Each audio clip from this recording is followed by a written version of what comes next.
Sema shida nyingine ni gani? Unaona ni kitani hivi. Inapiga kwa hata sijui ninatoa moshi sana huku nyuma.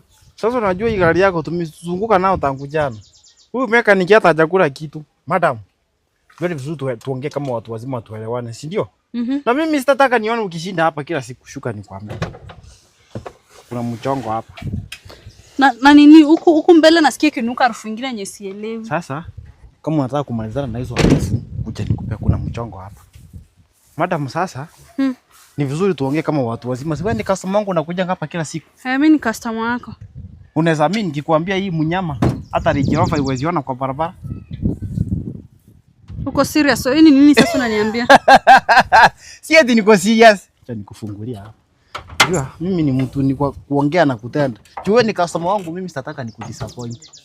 Maana hii gari kitu imekosa ni battery peke yake. Hata tukitoa hiyo battery kwa gari yako tuweka hapa, kuguruma itaguruma. Subaru inajidanganya yenyewe iko na kinyama. Okay, so unataka nifanye nini? Nataka tusaidiane. Kitu yenye tunatoa huko peke yake ni ile battery peke yako tuweka hapa. Sasa Subaru yangu utoe battery uweke kwa hii kitu. Alafu si nataka usikie venye mambo iko hapa. Sasa wachana na hiyo. Uzuri wa hii gari hiyo sasa hiyo ni basic. Tukiingia internal story, mambo na consumption. Hata hijui mafuta ni nini. Inanusa. Mimi nimeletea gari yangu nitengeneze staki nini? Inanusa mafuta. Hata staki sitakugonga. Madam. Pesa kidogo, kilipea 70k. Tumaliza maneno. Hauko serious na maisha wewe. Uone hata wifi yake ni kubwa. Inakaa ile frame ya kutengeneza ile kitanda ni. Ukiacha hii. Unajua wewe ndo nimeamini wewe peke yako. Kama walikuja hapa, alikuwa anataka aniachie bibi yake anipe na 200k nikakataa. Sasa lalia masikio chance iende. Lalia masikio chance iende. Hata ukiangalia viti ndani ni fiber. Unajua fiber ni nini? Hii ni ukiruka kwa pambu inaruka. Yenyewe hata ikiona pambu noko mbele ina sense, hata kama umelala inakanyaga breki yenyewe. Wewe unasema nini? Sana gari yangu nitafanya nini? Uone mpaka iko na aerial ya kuonesha network. Hiyo kiaka radio ndani. Kwa unadhani mimi naanza kukuuzia kitu yenye ina nini?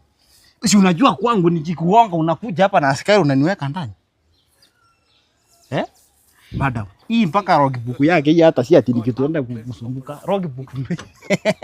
Mpaka logbook yake iko kwa screen. Okay. Sasa nitakuwa na gari mbili. Haina shida. Haina shida. Bora tu wewe uniambie nikutafutie beti nyingine ile baki huko. Gari iko hapa. Mnyama ndio hii. Sawa na kutumia wapi? Si unaona hata fog light ziko hapa. Na hivyo imagine sijamaliza kuexplain. Kuna vitu zingine very important. Yenyewe ina make sense. Hata hizo taya zake hazijachapa na hizi ni from bucket. Tangu itoke kwa soko ndio hizi. Hakuna kitu kimebadilishwa hapa. Kitu tulichange peke yake ni side mirror. Kijana ya pikipiki alikuwa anapita vibaya akapita. Ikiosha utarudi sawa, si ndio? Hii sirini ni imepigwa rap. Hii ni rap. Hii si kara yake original. Hii ni rap imepigwa. Ukitaka tutatoa rap ibaki na kara yake original. Kitu mali safi. Sasa nitakuwa na gari mbili. Haina makeup. Acha nichukue pesa kwa gari nikupe basi. Lakini nyingine mnimalizie before jioni naichukua.